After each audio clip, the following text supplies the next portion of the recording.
Hello and welcome to the video. In this video I'm going to be demonstrating my Pipemania game written in C++ for my computer graphics coursework in my third year of university.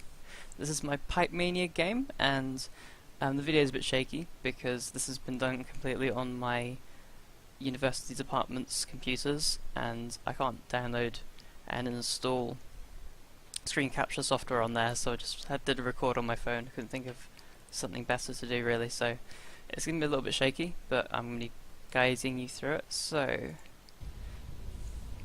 the software written for OpenGL, the interface, the menus doesn't look too beautiful, but the marks were awarded for functionality, and functionality includes things like texture mapping, mapping certain operations to certain positions on the screens, and I have a few different scenes, and the main one being the game, and this one being the menu. There's multiple scenes for different menus, so that's why images like these buttons change their sprites when I switch between parts of the menu. So when I'm on the difficulty menu, the sprites change to them. Here's a help menu that just gives all the information about the hotkeys, named fast keys here, all the in-game instructions, what you do, how you win the game, and I'll explain that when I'm playing next, that's easier.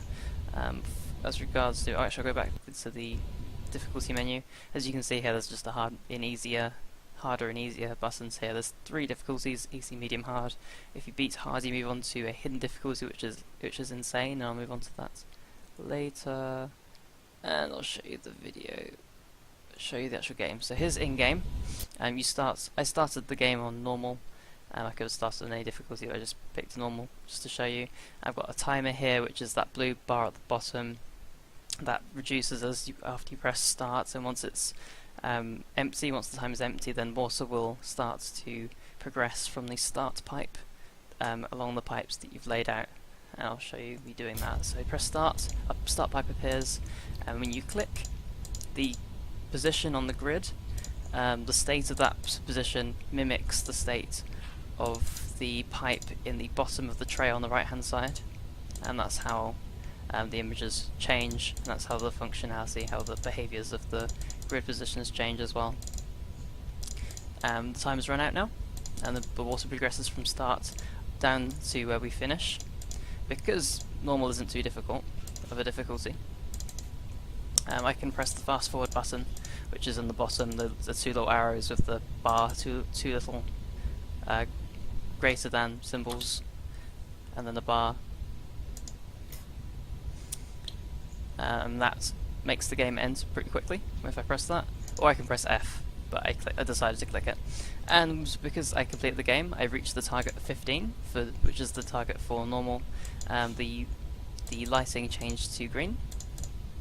There's a single point light which lights up this whole game, and that's just set to clear at the beginning, set to just an ordinary light with all of its colours. When you win, the tint changes to green, and then it lights everything up and shades everything green, which makes a nice, I think that gives a nice pleasant effect. So that's because I beat normal. I move on to hard. The target increases and the speed of the timer increases, and the speed at which the water progresses also increases.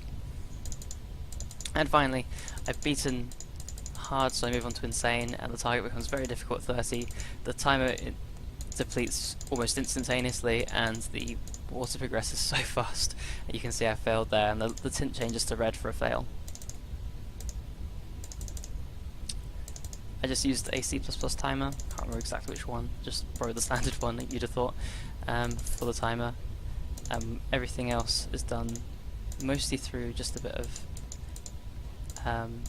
texture mapping. You can do an amazing amount of texture mapping and some clever storage of state values. As you can see at the bottom, I'll just pause that 1 second. As you can see at the bottom, where it says score, just above the level panel there, the score increases as the water moves up. You get bonus points for how long you've made the pipe. You get more points depending on the height of the difficulty, so you get 4 times for insane, but 1 times for easy. You get bonus points when you do a crisscross, So you can see there's a four-way pipe there. If you cleverly make it return back into the same pipe through a loop, you get a bonus for that. And I think that's all there is to it.